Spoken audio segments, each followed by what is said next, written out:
अब इसमें अगला उदाहरण हम देखते हैं। एक विद्युत लैंप जिसका प्रतिरोध 20 यहाँ पे ओम होना चाहिए था, 20 ओम है तथा एक 4 ओम प्रतिरोध का चालक 6 वोल्ट की बैटरी से इस चित्र के अनुसार संयोजित है। अब हमको बताना है ए परिपथ का कुल प्रतिरोध, बी परिपथ में प्रवाहित विद्युत धारा और सी विद्युत लैंप तथा चालक के सिरों के बीच का विभवांतर। अब सबसे पहले जो प्रश्न में दिया है आप उसको नोट कीजिए। सबसे पहले आप लिखेंगे विद्युत लैंप का प्रतिरोध, इसको आप R1 मान लीजिए। विद्युत लैंप का प्रतिरोध R1 बराबर 20 ओम। दूसरा फिर लिखेंगे चालक का प्रतिरोध R2 बराबर 4 ओम। परिपथ का कुल विभवांतर बराबर 6 वोल्ट। और अब हमने निकालना है ए लिखते हैं हम परिपथ का कुल प्रतिरोध।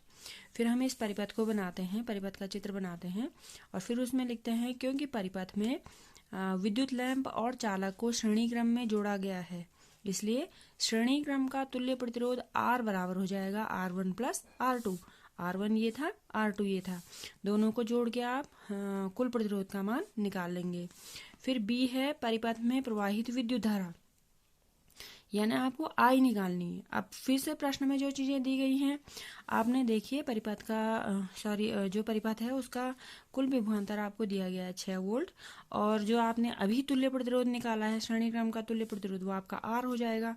तो आप यहाँ पे लिखेंगे परिपथ का तुल्य प्रतिरोध R और विभवांतर आपने पहले ही नोट कर रखा है। अब आप ये यहाँ पे लिखेंगे ओम के नियम से V इक्वल टू IR, आप उसमें मान रखेंगे, V आपको दिया है, R आपने अभी निकाला है और I का मान आप निकाल लेंगे तो वो आपको परिपथ में प्रवाहित विद्युत धारा का मान आपको मिल जाएगा। C आपने निकालना है विद्युत लैंप तथा चालक के सिरों के बीच का विभवांतर। यहाँ पे देखिए बच्चों, जब हमने श्रेणी क्रम पढ़ा है तो श्रेणी क्रम में हमने पढ़ा कि श्रेणी क्रम में धारा समान होती है, जितने भी उपकरण जोड़े जाते हैं सब में प्रवाहित धारा का मान समान होता है, किंतु जो उपकरण होते हैं उनके सिरों के प्रारंभिक बिंदु और अंतिम बिंदु अलग अलग होने के कारण उनका विभवांतर अलग अलग होता है। तो यहाँ पर टोटल विभवांतर तो 6 ओम है, लेकिन क्योंकि एक का प्रतिरोध 4 ओम है और दूसरा का प्रतिरोध 20 ओम है तो आपको इन दोनों का प्रतिरोध निकालना है। तो आप सबसे पहले लिखेंगे विद्युत लैंप के लिए, ठीक है, प्रतिरोध R बराबर 20 ओम और धारा I जो आपने यहाँ पे निकाली है क्योंकि परिपथ में प्रवाहित कुल धारा वही हो जाएगी, धारा I का मान आप लिखेंगे और फिर ओम के नियम से आप उसका विभवांतर निकाल देंगे V बराबर IR। और इसी तरह से आप ये जो लैंप है विद्युत लैंप इसके लिए करेंगे। विद्युत लैंप का प्रतिरोध आपका 20 ओम है तो इसके लिए हो जाएगा R बराबर 20 ओम और धारा का मान फिर से वही हो जाएगा श्रेणी क्रम के नियम के अनुसार और इस आधार पर आप इसके सिरों का विभवांतर भी ज्ञात कर लेंगे। तो इस तरह से ये आपका उदाहरण। अगला उदाहरण आप देखिए, ये वाला उदाहरण तो हमने कर लिया है। अब इसके बाद वाला उदाहरण देखिए, चित्र में जो ये चित्र आपको यहाँ पे दिया गया है इसमें प्रतिरोधों का संयोजन है R1, R2, R3, R4 और R5। इसमें इनका मान दिया गया है R1 का मान R2, R3, R4 और 5 का, तथा प्रतिरोधकों के इस विन्यास को 12 वोल्ट की ये बैटरी है, 12 वोल्ट बैटरी से संयोजित किया गया है। अब आपने निकालना है परिपथ में कुल प्रतिरोध और B परिपथ में प्रवाहित कुल विद्युत धारा। तो सबसे पहले बच्चों जो प्रश्न में दिया हुआ होता है वो आपको लिख लेना है और जो प्रश्न का परिपथ होता है उसका चित्र आपको बना लेना है। तो ये आप सबसे पहले बनाएंगे। अब हम ए वाले में देखते हैं परिपथ में कुल प्रतिरोध। तो यहाँ पे प्रतिरोधों को आप देखिए दो व्यवस्थाएं हैं। पहली व्यवस्था में R1 और R2 ये दोनों पार्श्व क्रम में है, यहाँ पर R3, R4 और R5 ये तीनों पार्श्व क्रम में है और उसके बाद जो ये दोनों व्यवस्थाएं हैं ये दोनों एक दूसरे के श्रेणी क्रम में है। तो इसके लिए आप पहले R1 और R2 का तुल्य प्रतिरोध निकालेंगे। आप लिखेंगे परिपथ के अनुसार R1 और R2 का तुल्य प्रतिरोध और यहाँ पर क्योंकि परिपथ में इन्हें पार्श्व क्रम में जोड़ा गया है तो तुल्य प्रतिरोध आप इन दोनों का तुल्य प्रतिरोध सपोज मान लीजिए RA, तो आप लिखिए 1/RA equal to 1/R1 plus 1/R2, है ना, पार्श्व क्रम का सूत्र होता है। इस आधार पर आप RA का मान निकालिए 1/RA equal to 1/R1 plus 1/R2।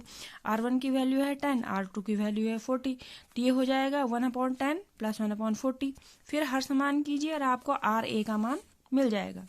इसी तरह से आप इनका तुल्य प्रतिरोध मानिए RB, तो यहाँ पे सूत्र हो जाएगा 1/RB equal to 1/R3 plus 1/R4 plus 1/R5 और मान लिखिए यह आपका आ जाएगा 1/RB equal to 1/30 plus 1/20 plus 1/60। और इनको फिर से भिन्न होगा, इनका जोड़ कीजिए तो आपको फिर से यहाँ पे RA और RB मिल गया। अब हमने निकालना है परिपथ में कुल प्रतिरोध, तो उसके लिए आप लिखेंगे इसलिए परिपथ का कुल प्रतिरोध R बराबर RA प्लस RB, तो आपका परिपथ का कुल प्रतिरोध निकल जाएगा। अब कह रहा है परिपथ में प्रवाहित कुल विद्युत धारा परिकलित कीजिए। परिपथ में प्रवाहित कुल विद्युत धारा निकालने के लिए बच्चों ये दोनों व्यवस्थाएं क्योंकि श्रेणी क्रम में है, आपने इनका तुल्य प्रतिरोध निकाल लिया है, जो आपने R निकाला है, आपको V क्वेश्चन में दिया गया है, तो आप ओम के नियम का प्रयोग करेंगे, वहां पे लिखेंगे B खंड के लिए ओम के नियम से V बराबर IR और मान रख देंगे, V आपको दिया है, R आपने अभी निकाला है, तो इस तरह से आप I का मान निकाल लेंगे, तो वो परिपथ के लिए परिपथ में प्रवाहित कुल विद्युत धारा का मान आपका निकल जाता है।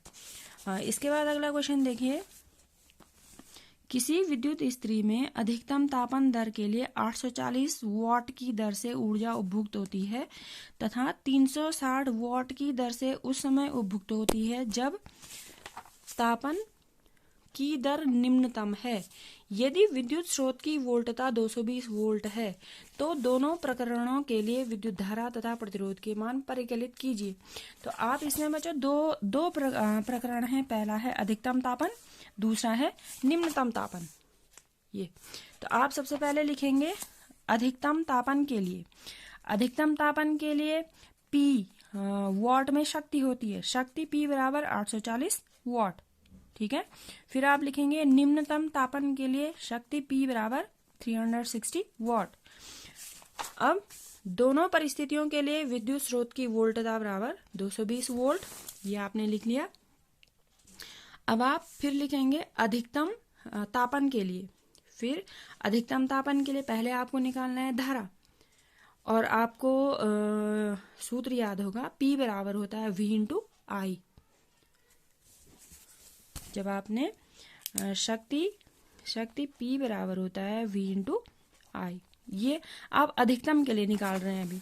और अधिकतम तापन के लिए देखिए, अधिकतम तापन के लिए बच्चों P का मान हमने लिखा था 840 वोल्ट और V का मान हमने लिखा है 220 वोल्ट। इसमें आप मान रखेंगे 840 watt equal to 220 volt into I, और यहाँ से आप I का मान निकालेंगे। जब आप I का मान निकालेंगे तो इसका पक्षांतर कर देंगे, आपको I मिल जाएगी। और फिर कह रहा है प्रतिरोध, तो प्रतिरोध निकालने के लिए जब आपको यहाँ पर I का मान मिल जाएगा तो फिर आप प्रतिरोध R निकालने के लिए ओम के नियम का प्रयोग करेंगे, V इक्वल टू IR। तो V का मान फिर से 220 वोल्ट, I आप यहाँ पर से निकाल देंगे, यहाँ पर आपको I का मान मिल जाएगा और फिर इसकी सहायता से आप पक्षांतर करके R का मान निकाल लेंगे। तो ये अधिकतम तापन के लिए है। इसी तरह से आप निम्नतम तापन के लिए भी निकालेंगे। निम्नतम तापन के लिए जो उसने शर्तें दे रखी हैं, P का मान दिया है, V का मान दिया है, आप पहले I निकालेंगे धारा और फिर उसके प्रतिरोध का मान आप निकालेंगे। फिर अगला उदाहरण है यहाँ पे, किसी 4 ओम प्रतिरोधक से प्रति सेकंड 100 जूल ऊष्मा उत्पन्न हो रही है, प्रतिरोधक के सिरों का विभवांतर ज्ञात कीजिए। सबसे पहले बच्चों जो प्रश्न आंकिक प्रश्न होते हैं विज्ञान में, तो जो प्रश्न में आपको दिया है आप उसको नोट कीजिए। आप सबसे पहले लिखेंगे प्रतिरोध R बराबर 4 ओम, ऊष्मा H बराबर 100 जूल, हमको ज्ञात करना है प्रतिरोधक के सिरों का विभवांतर। और यहाँ पर ये जो ये प्रति सेकंड आपको दिया गया है, ये समय भी बोला है, प्रति माने होता है 1, तो यह आपका हो गया समय T बराबर 1 सेकंड। अब ये देखिए हमको निकालना है विभवांतर, ठीक है। विभवांतर निकालने के लिए हमको जो प्रश्न में दी गई स्थितियां हैं उनका आपको प्रयोग करना है। यहाँ पर मैंने आपसे कहा था H के अलग अलग सूत्र हैं आपके पास, तो H के अलग अलग सूत्रों का आप प्रयोग कर सकते हैं। जैसे आपका H बराबर होता है VIT, लेकिन यहाँ प्रश्न में I नहीं दी गई है, हमको तो I निकालनी है, I नहीं दी गई है, हमको विभवांतर निकालना है। तो हम जिस सूत्र का प्रयोग करते हैं बच्चों, उसके आधार पर हम सबसे पहले I का मान निकालने का प्रयास करते हैं और हम यहाँ पे सूत्र का प्रयोग करते हैं H equal to I square RT, ठीक है।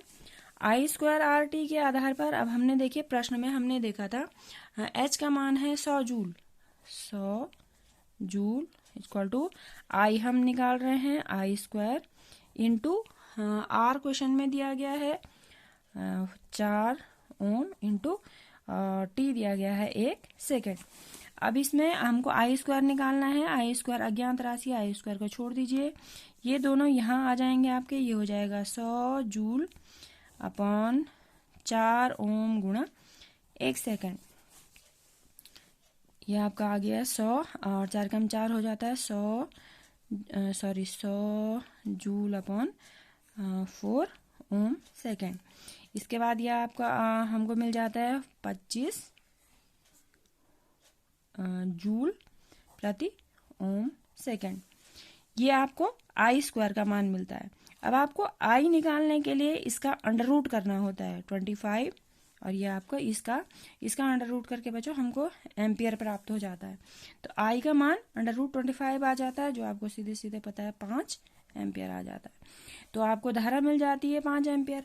अब क्योंकि हमने निकालना है सिरों का विभवांतर, तो फिर से ओम के नियम का आप प्रयोग करते हैं। धारा आपको यहाँ मिल गई है, प्रतिरोध हमको क्वेश्चन में दिया गया है, तो विभवांतर निकालने के लिए हम V बराबर IR का प्रयोग करते हैं और V का मान आपको मिल जाता है।